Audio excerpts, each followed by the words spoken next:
নমস্কাৰ। ভৰ দুপৰীয়াৰ এই সময়খিনিত মই মোৰ সকলো বন্ধু বান্ধৱীকে স্বাগতম জনাইছোঁ। আশা কৰোঁ সকলোৱে যাতে ভালে কুশলে আছে। ভৰ দুপৰীয়াৰ প্ৰতিটো খণ্ডত মই আপোনালোকক এটি কাহিনী শুনাম। আচলতে এইবোৰ কাহিনী নহয়, আমাৰ সমাজত থকা কিছুমান মানুহৰ জীৱন সংগ্ৰাম। বলক তেন্তে আমি কাহিনীটোৰ মাজলৈ যাওঁ। এটি সৰু আৰু সুখী পৰিয়াল। পংখী, তাইৰ মাক দেউতাক, সৰু ভনীয়েক আৰু ভায়েক এজন। 5জনীয়া এই পৰিয়ালটোক পংখীৰ দেউতাকে মিস্ত্ৰী কাম কৰি পোহপাল দিছিল। পংখী পঢ়া শুনাত খুবেই মেধাৱী আছিল। নৃত্য, অভিনয় এইবোৰতো পাকত আছিল পংখী।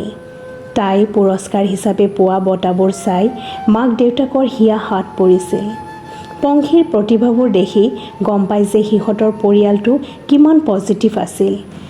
মাক দেউতাকৰ পংখীক লৈ বহুত আশা আছিল।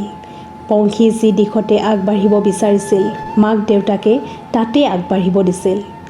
দেউতাকে নিজে আনৰ ঘৰত দিন হাজিৰা কৰি হ'লেও পংখীক কোনো ধৰণৰ অভাৱ দিয়া নাছিল। পংখীক ৰাজকুমাৰীৰ দৰে ৰাখিছিল। মাক দেউতাকৰ ৰাজকুমাৰী পংখীলৈ তাইৰ ফেচবুকৰ চিনাকি ল'ৰা এজনৰ পৰিয়ালে বিয়াৰ প্ৰস্তাৱ লৈ তাইৰ ঘৰলৈ আহিল। প্ৰথমতে মাক দেউতাকৰ আপত্তি আছিল, কাৰণ পঢ়া শুনাত চোকা পংখীক সিহঁতে আৰু পঢ়ুৱাব বিচাৰিছিল।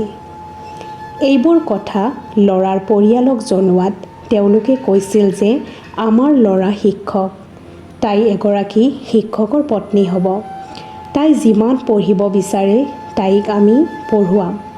এনেবোৰ কথা শুনি দেউতাকৰ মনটো পিছলি গৈছে, কাৰণ দিন হাজিৰা কৰা মানুহ এজনে নিজৰ ছোৱালীজনীক চৰকাৰী চাকৰি কৰা ল'ৰা এজনৰ তাত গতাব পৰাটো সঁচাকৈ সৌভাগ্যৰ কথা। তাতে আকৌ যেতিয়া গম পালে যে পংখী ল'ৰাজনক ভাল পায়, দেউতাকে বিয়াৰ প্ৰস্তাৱটো মানি ল'লে। ভাল দিন বাৰ এটা চাই বিয়াৰ দিন ঠিক কৰা হ'ল। ঘৰখনত উগুল থুগুল পৰিৱেশ। দেউতাকৰ টোপনি নোহোৱা হ'ল, কাৰণ মৰমৰ জীয়েকজনীক কি দিব কি নিদিব। মাক দেউতাকৰ আলোচনা, জোৱাই শিক্ষক, গতিকে যেনেকেই নহওক ছোৱালীজনীক তাইৰ লাগতিয়াল বস্তুখিনি ভালকৈ দিব লাগিব। ধাৰ লাগিলে লাগিব, পিছত ধাৰ মাৰি থাকিম, কিন্তু বিয়াখন সুন্দৰকৈ খেদাব লাগিব। কথামতেই কাম, সকলো নিয়াৰিকৈ হৈ গ'ল। পংখী বোৱাৰী হৈ তাইৰ নিজৰ ঘৰখনলৈ গ'ল।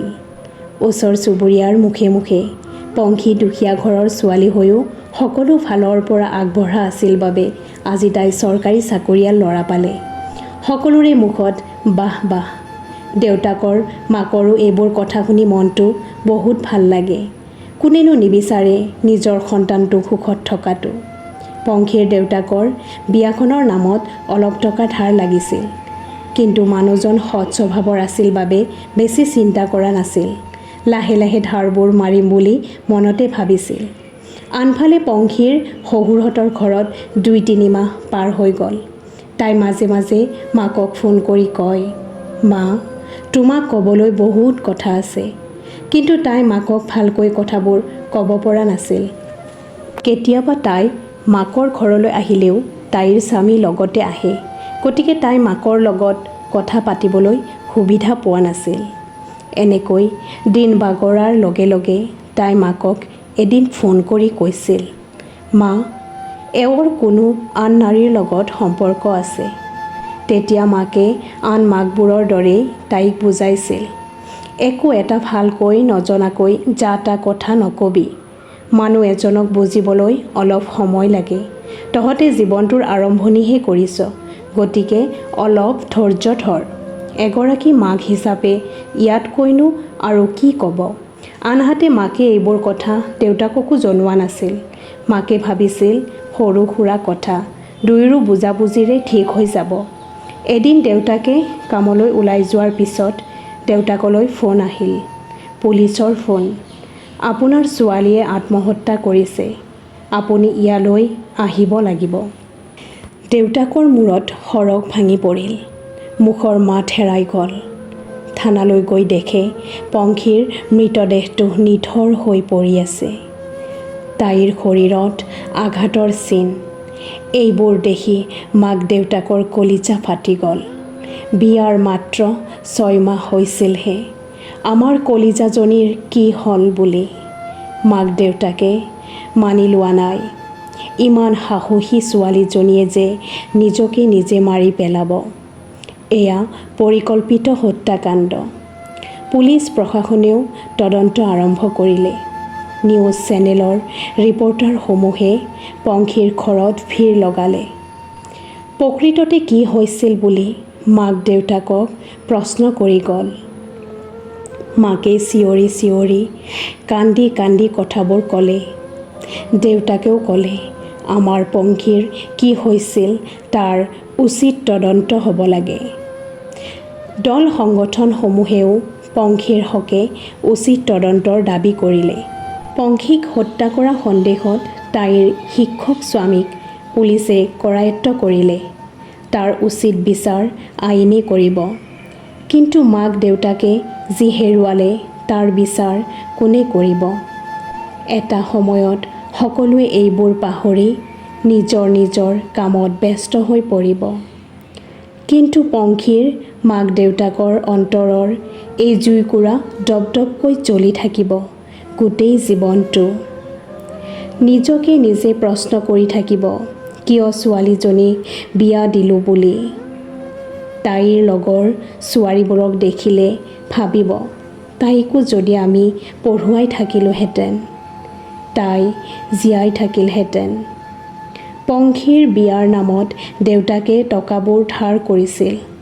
ধাৰবোৰ থাকি গ'ল, কিন্তু পংখী গুচি গ'ল। আপোনালোকে কল্পনা কৰকচোন, এই ধাৰবোৰ পৰিশোধ কৰোঁতে পংখীৰ দেউতাকে নিজৰ অন্তৰখনক কিমান কঠোৰ কৰিব লাগিব। আজিৰ কাহিনীটোত মই পংখীৰ প্ৰকৃত নামটো উল্লেখ কৰাৰ কাৰণটো হ'ল, সকলো অসমবাসী ৰাইজে এই দুখ লগা ঘটনাটো ইতিমধ্যে গম পাইছে।